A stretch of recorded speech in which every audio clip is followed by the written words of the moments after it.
everyone, and this is the story of Goshen.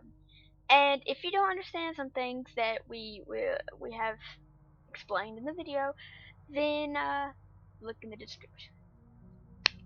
Let's go. Buncombe Road between the Ebenezer Church in Newberry County and Goshen Hill in Union County in South Carolina, there lurks a strange beast known as the ghost hound of Goshen.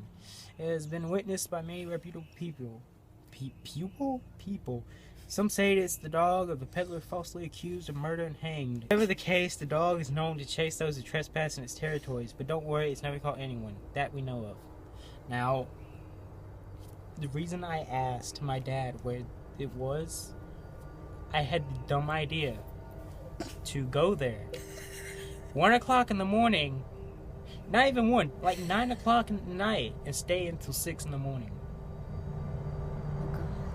If I knew about that story and then I was like there, I would just kind of be like, if I hear like a sound, I'm like. Some say the ghost hound was, in life, the pet of a peddler making his way across the area in the early 1850s. Unfortunately for the man, a murder occurred while he was passing through and was the scapegoat. After a sham of a trial, the man was hanged. His faithful dog stayed by his grave until either starvation or stones thrown by the townsfolk, depending on which story you hear, ended its life. It was after this that the Hound of Goshen was seen. The earliest sighting of the Goshen Hound happened in 1855. William Hardy sent a young slave to the home of Dr. George Douglas to bring the doctor back to look at a sick man. When the boy arrived at the home of the doctor, he was terrified of something. After a while, the doctor had claimed the young slave enough to hear his story. Had calmed the young slave, not claimed.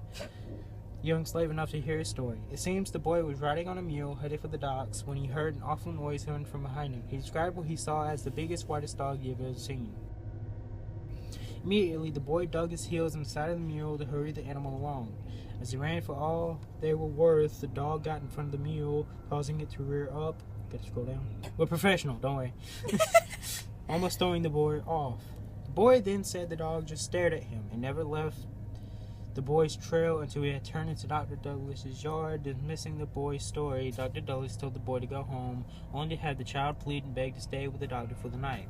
Years later, Dr. Jim Cofield saw the animal. Try as he might, he was never able to give a rational answer for what he'd seen.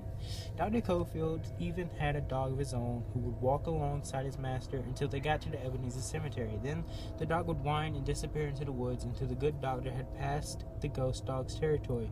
Only then would he rejoin Cofield on the road. In 1936, Barry Sanders was making the trip home when he came face to face with the ghost hound. Over a mile from the safety of home, Sanders ran the entire way, screaming. Only when he made it to the door did the animal turn and head back into the woods. In the 1970s, an elderly woman was said to have had an encounter with the dog when it came into her yard, grew in size, and leaped towards her. The woman fainted. When she awoke, the dog was nowhere to be found. The latest sighting is said to have happened in 1998, but I could not find any information on the account. So if you travel Buncombe Road between Ebenezer Church and Goshen Hill, keep an eye towards the woods, for the Hound of Goshen still watches and waits, ever ready to chase anyone in its territory. I know that Allison lives in front of a church, but I don't know if it's Ebenezer Church. Do you know her road? Very near where Allison lives, like 7 to 8 miles. That's how close. I'm not going back over Allison's house.